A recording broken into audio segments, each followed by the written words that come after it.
911, what is your emergency? There have been 2 gunshots.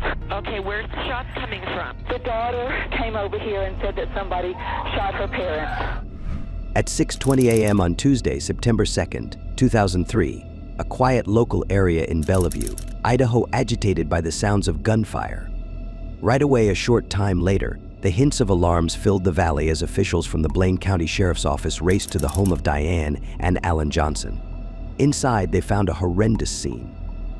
Diane lay in the bed with a solitary gunfire twisted to the head, and Alan lay dead on the floor close to her with a solitary shot injury to the chest. Their 16-year-old girl, Sarah, was safe but hysterical. As examiners attempted to sort out the pieces of information abandoned, they revealed startling insights that prompted a stunning disclosure. However, who had Diane and Alan made a foe of? Also, what hinted at their sad death? Hi, and welcome back to Friday 13 Crime Channel, where we cover addressed, inexplicable, and curved cases from around the world. Today, we jump into the wound instance of Sarah Johnson. Bellevue, Idaho is a little, calm town with a populace of only 2,500. Situated in Blaine County, it's known for its rich soil, potatoes, trout cultivating, and valuable stones as much as its untainted, tough scenes. Established in 1882, the town is situated on a mile-wide level and was a western mountain town. Its occupants flourished in the mining business, having mined $60 million worth of silver, gold, and lead from the beginning. Bellevue offers its occupants the solace of rural living blended in with the provincial harmony and calm. The town has a crime percentage that is by and large lower than the U.S. public normal. Also, that is the reason in 2003, the passings of Diane and Alan Johnson stunned the quiet local area deeply. On September 2, 2003, the Blaine County Sheriff's Office got a troubling emergency call from Kim Richards. 911, what is your emergency? There have been 2 gunshots. Okay, where's the shots coming from? The daughter came over here and said that somebody shot her parents. As per Kim, her neighbor's 16-year-old girl, Sarah Johnson, had come rushing to her entryway shouting that her folks, 52-year-old Diane and 46-year-old Alan Scott Johnson, had been killed. Officials and specialists on call were dispatched to the scene right away. They went into the house and tracked down a grisly scene before them. In the bed, they tracked down Diane with a gunfire to her head. She seemed to have been killed while she slept. The walls and the roof close to the headboard were splattered with blood, and a part of skull was on the floor. On the floor close to Diane's side of the bed was the body of her better half, Alan. He was clad just in a towel and blood was pooling underneath him. From the start, agents accepted it was a straightforward situation. It seemed to have been an instance of murder-suicide. In any case, as they took a look closer to the crime location, their perspective immediately changed. Specialists could hear the sound of water running and followed the blood trail back to the ensuite washroom. The shower was left on. At the point when officials switched the water fixture off, they saw blood splatter and a particular projectile opening on the shower wall. Specialists started scanning the house for additional pieces of information. On the room floor was what examiners accepted was the deadly weapon, a .264 caliber Winston rifle. At the foot of the bed, in which Diane lay dead, were 2 kitchen blades. One more blade was found on their child Matt's bed. The pieces of information at the scene baffled agents. There was no indication of forced entry, as it was noticed that the Johnsons didn't lock the doors. That certainly was a mystery to us. We have these 2 homicides, and why are these knives placed in the manner that they are, and what does that mean? The house hadn't been stripped as one would anticipate from a potential burglary turned out badly. Officials at the scene addressed Sarah concerning what she recollected before she raced to her neighbor's home for help. She cleared up for specialists that she'd been snoozing when she heard a gunfire. She rushed to her folks' room and called out for her mom, and that was the point at which she heard a subsequent shot. Without a second thought, Sarah raced to her neighbor's home for help. She didn't see the interloper. This assertion was authenticated by the neighbor who called 911, Kim Richards. On the property was a visitor house which had been leased to a dear companion of Alan's, 45-year-old Mel Spiegel. Specialists went into the house and found a somewhat implicating piece of proof on the bed, the scope having a place with a similar rifle found at the crime location. Be that as it may, Mel was mysteriously gone. His helpful vanishing had made him a possible person of interest for investigators. The whole property was sealed off on the orders of lead investigator, Sergeant Walt Femling. He additionally advised officials to stop the garbage removal truck from eliminating any garbage bins from the property. The garbage truck was next door picking up garbage, and I'd yelled at one of my deputies to get rid of that guy off the street, tell him to drop that garbage and leave. The hypothesis was that Mel might have had a squabble with Alan and Diane and killed them in the heat of the moment. As they managed this hypothesis, crime scene investigation groups looked through the garbage bins and found much more proof. Inside, they found a pink bathrobe that had been bundled up. When crime location specialists opened the bathrobe, they tracked down a latex glove, a brown leather glove that matched the one tracked down in the Johnsons' room, and ammunition for a .25 caliber gun. Everything the proof was labeled and shipped off for DNA testing, while examiners fostered their own situation. It was currently turning out to be obvious to agents that whomever killed the couple had some awareness of the opened entryways and the day the junk was taken out. It was conceivable the executioner tossed the proof in the rubbish prior to running away from the area. The time had come to bring in Mel Spiegel. Hours after the twofold manslaughter, sheriff's appointees got news that Mel Spiegel had been tracked down in Boise, Idaho. Mel consented to talk with agents and met them at the police headquarters in Boise. Specialists got some information about his whereabouts that morning. Investigators got some information about his whereabouts that morning. Agents reached Mel's relatives who affirmed his alibi. Mel was gotten some information about his relationship with Alan and Diane. He let officers know that he'd been leasing the guest house from the couple for a really long time, and he shared a generally excellent and cozy relationship with them. Investigators then asked Mel if they could have enemies with Diane and Alan. Mel revealed that they were starting to grow worried about their daughter, Sarah. She began dating a 19-year-old kid named Bruno Santos. From what Mel had heard, Bruno was living in the nation wrongfully and offering medications to earn enough to pay the rent. I directly asked Mel Spiegel who he thought we should be looking at, and he's the one that told me about Bruno Santos. It was somewhat of a stretch for specialists. Yet Mel encouraged them to address other relatives. Specialists did precisely that and began to assemble an image of the Johnson family. Alan and Diane met in the mid-1980s. Diane had been in relationship with someone before meeting Alan and had a little child named Matt. The pair wedded in 1983, and Alan embraced Matt as his own child. They moved into a wonderful home in the peaceful city of Bellevue, Idaho, and in 1987 welcomed their daughter, Sarah Marie Johnson, into the world on January 25, 1987. Alan was the co-owner of a landscaping firm in Bellevue, and Diane filled in as a duty gatherer. Together, they'd made a delightful home for their two kids and were, apparently, a caring family. Alan was an avid hunter. He's just a wonderful guy. Diane, her passion was cooking. She was always doing something wonderful in the kitchen. The couple were likewise notable locally, as Alan was an enthusiastic avid trap shooter, a typical hobby for the overwhelming majority locally. In 2003, their day-to-day life had appeared to be agreeable to outsiders. Matt, who was 22 years of age at that point, was away learning at the University of Idaho in Moscow, Idaho. Sarah had additionally been getting along nicely at school and was essential for her school's volleyball crew. She was the apple Alan's eye. However, specialists were going to reveal the family pressures that had begun emerging in the past couple of months. Having cleared Mel as a potential suspect, specialists presently accepted his recommendation and got back to Bellevue to talk with relatives. True to form, everybody knew the Johnsons to be a cheerful and cherishing family. Agents talked with their child, Matt, who had gotten back from college, as well as Diane's siblings by marriage, Linda and Jim Vovold.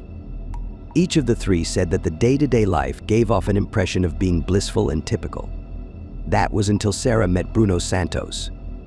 Matt, Linda, and Jim all concurred that Sarah dating Bruno had turned into a significant disputed matter in the family. Over the couple of months paving the way to the homicide, pressures had deteriorated inside the family.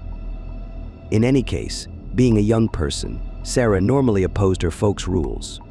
In any event, when her folks denied Sarah from seeing Bruno once more, she kept on challenging them. Diane and I were in the kitchen, and I asked her, do they love each other? And she said, well, she says that they do. And I said, well, if they think they love each other, you won't be able to keep them away from each other. Nonetheless, Jim uncovered data to the examiners that might actually have given Bruno motivation to kill Diane and Alan. Days before the killings, Alan and Diane had found that Sarah had been lying about going through the night at a female friend's house. Sarah had gone through the night with Bruno instead. Alan called Jim and let him know what occurred. Alan then, at that point, requested that Jim accompany him to go up against Bruno. Jim let agents know that Alan was irate and taken steps to report Bruno to police for attacking Sarah as she was underage. The two men then left with Sarah. A charge of such a significant nature could spell deportation for Bruno. Subsequent to paying attention to what Jim had uncovered, specialists accepted that this was rationale enough for Bruno to take out the Johnsons. The time had come to address Bruno Santos. County police knew about him.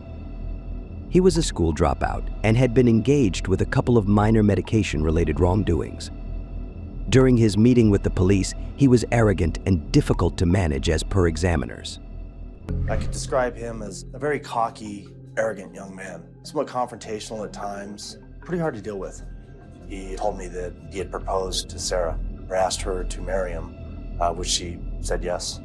Specialists accept that he'd expressed this to demonstrate that he adored Sarah and could never have effectively risked their relationship. At the point when examiners got some information about his whereabouts on the morning of the killings, Bruno said that he was sleeping on the sofa at his home. He advised officials to contact his mom, who affirmed that she'd been at home with him. For investigators, this was as yet not a solid alibi. At the point when specialists got some information about Alan and Diane, his mentality towards the Johnsons was self-evident. He hated the couple. Our first thought was Bruno. We figured he was angry with Diane and Alan. He decided to get rid of them so that he and Sarah could be together. Back at the Johnsons' home, forensic teams were gathering proof from the whole home.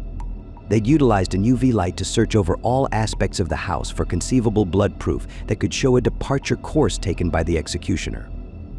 While looking through Sarah's room, they found blood splatter and bone sections on a wall in Sarah's room. This disclosure simply added to the secret of the shooting. The blood and bone were shipped off the lab for testing. This disclosure had agents addressing assuming Sarah was speaking the truth about what she truly saw that morning. An inquiry of the room drove examiners to significantly more proof. A single brown leather glove, the very one that was found packaged up in the junk, a key to the visitor house, and unspent .264 type shells were likewise found in Sarah's room when the executioner attempted to conceal proof. This also was shipped off to the crime lab for testing.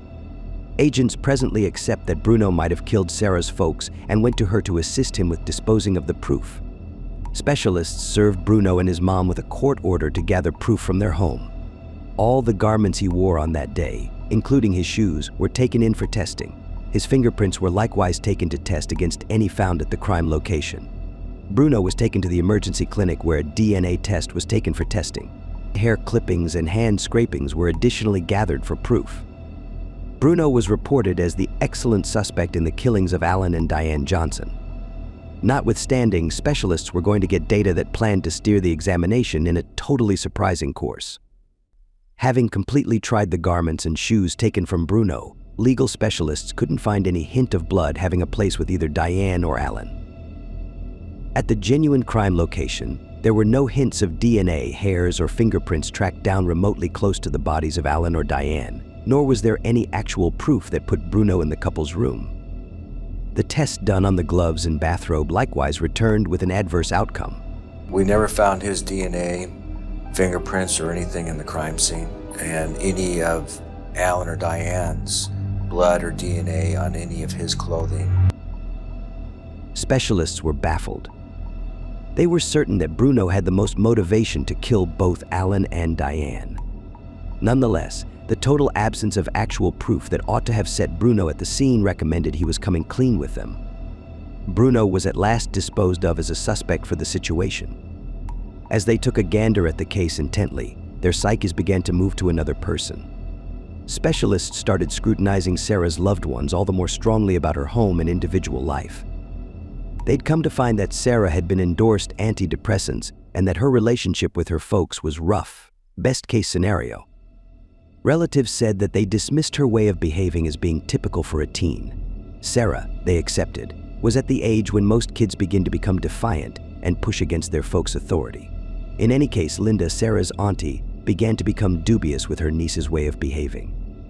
She let specialists know that Sarah was not going through the normal grieving process.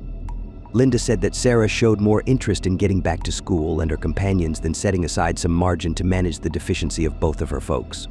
She did not seem to be going through any sort of grief at all. She was not concerned about losing her mom and dad.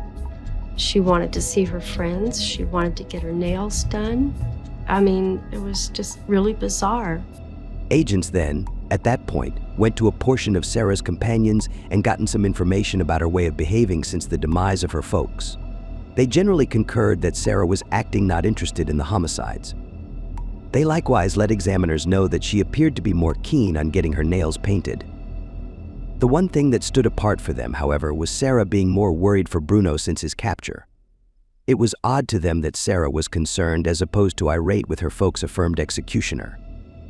Examiners would have rather not accepted where their contemplations were taking them, as it was too horrendous to even consider envisioning, yet they had no way out but to investigate Sarah as a potential suspect. A 16-year-old girl could do this type of crime. And that was probably the hardest thing in my mind, is just trying to get through this idea that a young girl could do something so heinous. The Johnsons' house was as yet a functioning crime location, and presently examiners were regarding Sarah's room as a second area of interest. Agents at the scene were presently addressing the way in which the blood splatter had gone to that length. A firearm master was called to the house to investigate the scatter design. Subsequent to breaking down the heading from Alan and Diane's space to Sarah's, the firearm master presumed that both room entryways were open at the hour of the shooting. Sarah Johnson's door was open also to allow the bone to go inside her bedroom, because the back edge where the hinges are also had blood deposits on it. So both of those doors were open, and there's a hall in between. Examiners had likewise called handymen to the scene subsequent to discovering clogging in one of the restrooms. The wellspring of the obstruct had all the earmarks of being a shower cap. Examiners chose to meet with Linda, Matt, and Mel Spiegel in regards to a portion of the proof they found. Matt and Linda both distinguished the pink bathrobe as having a place with Sarah. Mel affirmed that Sarah had a key to the visitor house and frequently assisted him with increasing the spot. He likewise let examiners know that Sarah knew about the weapon that was kept in the wardrobe. Specialists currently should have been ready to interface Sarah to all the proof, however, that planned to demonstrate troublesome as observers on the morning of the killings said that Sarah had no hints of blood on her when she raced to a neighbor's home asking for help. This was additionally affirmed by crime scene investigation specialists who utilized luminol to test for any blood splatter on Sarah's garments and tracked down nothing by any means. Examiners gave a warrant to take and test the garments Sarah had been wearing in the first part of the day. In the interim, agents needed to address Sarah once more and check whether her story had changed since they last addressed her. Yet again, examiners called Sarah in for a meeting. She'd been remaining with her auntie and uncle. Little irregularities were noted in Sarah's story. In general, agents found that her story had changed no less than 5 distinct times. In certain clarifications, she said she was sleeping and awakened to a shot. In another, she said she'd been alert when she heard the primary shot. Yet again, some other time, she let examiners know that she was still in a room when she heard the subsequent gunfire, however changed her story, and said she was outside her folks' room when the subsequent shot was discharged. Sarah likewise struggled to recall whether her folks' room entryway was open or shut at the hour of the shooting. Specialists resisted the urge to panic while addressing Sarah to keep away from her getting on their doubts. They'd proactively been made mindful that both room entryways were open, and that was the main clarification for the blood splatter on Sarah's room wall. Sarah was approached to present a DNA test, hair tests, and hand scrapings as a component of the examination to demonstrate her innocence. These were completely sent for testing to the lab. The pajama top and base that Sarah was utilizing on the morning of the homicides were shipped off the lab to be tried by measurable expert Paul Englert. Under a powerful magnifying lens, Englert tracked down no hints of blood on the facade of the robe. Be that as it may, on the rear of the piece of clothing, he found examples of high-speed blood splatter.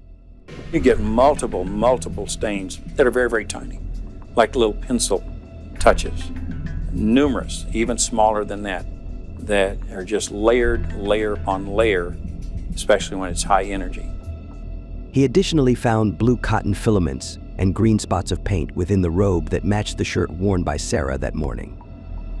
The indisputable evidence second was on the way.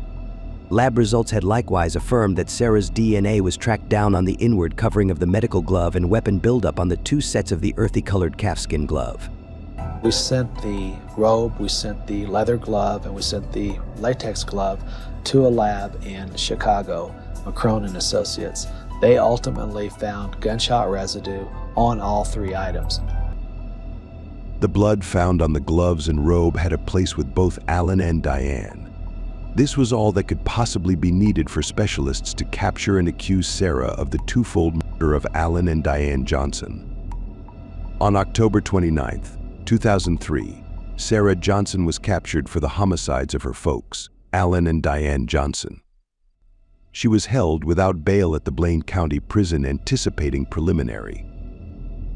Sarah, I have a warrant for your arrest for the murder of your parents, Diane and Alan Johnson. Charged with 2 counts of murder. And you're under arrest. Okay? Stand up. The narrative of a young lady killing her folks stood out as truly newsworthy broadly and turned into a media sensation. Specialists and examiners needed to foster a conceivable contention that showed Sarah was spurred and equipped for carrying out such an offensive wrongdoing. Depending on explanations from relatives and companions of both Sarah and her folks, they began to assemble a turned story of a youngster in the pains of enthusiasm. Since Sarah had begun dating Bruno, her folks had objected to the relationship. Therefore, Sarah began to sneak around behind her folks' backs and carried on as any ordinary teen would. The trigger for Sarah happened a couple of days before the killings. She'd deceived her folks about remaining with a companion when, truth be told, she was remaining with Bruno. Her dad's intentions to have Bruno accused of attack and extradited to Mexico drove Sarah past the brink. Examiners and investigators accepted that this was the second Sarah had composed the arrangement to dispose of her folks and carry on with a blissful existence with Bruno. Really loved genuine wrongdoing and murder secrets, Sarah accepted that she had the ideal plot set up. On the morning of the killings, she got up and went to the visitor house to recover the rifle. She then put on latex gloves, leather gloves, a shower cap to stay away from blood splatter on her hair, and her wraparound in reverse to keep away from any blood contacting her garments. Sarah then, at that point, went to her folks' room when she heard her dad get into the shower. She shot Diane in the head while she slept. Sarah then heard her dad Alan get down on and open the washroom entryway and shot him in the chest. In the wake of carrying out the homicides, she put blades in the rooms to organize the scene as though a gatecrasher killed her folks. She then, at that point, packaged up the proof and discarded it in the junk, realizing the garbage removal organization would get the proof before examiners could track down it. In any case, that didn't go to plan. Added to that, she didn't consider the proof that would be found in her room and the shower cap that had gotten held up in the pipe's framework. The proof against Sarah was glaring, and the time had come to go to preliminary. In February 2005, 2 years after her folks' murders, Sarah Johnson, matured 18, went being investigated for their homicides. Her defense team contended that Sarah was guiltless and that her folks were killed by an interloper. The arraignment, however, were prepared with their contention. They gave the court the actual proof found at the crime location and declarations from loved ones that showed Sarah's way of behaving was bizarre since her folks were both killed. There were 3 people in the Johnson house that morning when Alan and Diane were murdered. 2 of them did not come out. 1 person came out alive. That person sits right there. Sarah Marie Johnson. The most damning of all was the testimony of Bruno Santos, who not only wanted to clear himself of the murder at the trial, but provided the jury with evidence of Sarah's state of mind before the murders. Bruno affirmed that he and Sarah had consented to get hitched, and Sarah had even let him know that they could reside in a major delightful house and be content with only one another. Bruno likewise let the court know that Sarah generally talked about the amount she loathed her father and discussed shooting him. Following 5 weeks of declarations, verification of proof, and crime location clarifications, the jury had come to a choice on March 16, 2005. Sarah, aged 18, was viewed as at legitimate fault for 2 counts of first-degree murder. She was condemned to life in jail without any chance to appeal to the Pocatello Ladies Remedial Center in Idaho. Sarah has since made a few requests to have her lifelong incarceration decreased. Notwithstanding, every one of her requests have been denied. She still remains in custody. Following Sarah's condemning, the excess relatives have stood up freely about their sentiments towards Sarah and her activities. The passings of Alan and Diane have crushed their family totally. The greater part feel that Sarah was to blame and merited the discipline she got. Sarah's sibling, Matt, accepted that Sarah showed no regret for killing their folks. He said in the event that she were at any point allowed a subsequent opportunity, she'd improve with the homicides to try not to be gotten. Mom and Dad treated you like a princess. I don't know why you threw it away. Of all the things I miss their hugs. Their bear hugs. And Judge, I would like to see the maximum because after tomorrow and you read your sentencing, I don't want to ever have to hear about her or this event ever again. Pat Dishman, Diane's mom, addressed Sarah during her condemning hearing.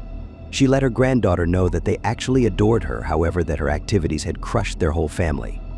We have been devastated, absolutely devastated by the deaths of your dad and mom. And the devastation was even worse when we had to come to the realization of who did it.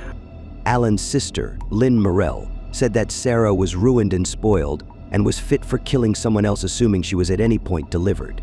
She requested that the appointed authority think about never setting her free from jail. The present case was one of a really wound and upsetting nature. To be equipped for killing one's own folks demonstrated that Sarah Johnson just pondered herself and not of the pulverization she caused for her sibling and family. Sarah stays in a correctional facility for her silly wrongdoing. So we ask you today, do you imagine that Sarah is really equipped for feeling regret? Do you believe that Bruno assisted plan the homicide with Sarah and offered her out eventually to take care of himself? Tell us in the remark area underneath. Also, assuming you found the present video fascinating, consider subscribing into our channel, hit that like button, and share our videos with other wrongdoing devotees. Likewise, in the event that you have any wrongdoing story that you'd like us to cover, leave us a message in the comment section underneath. Until next time, stay safe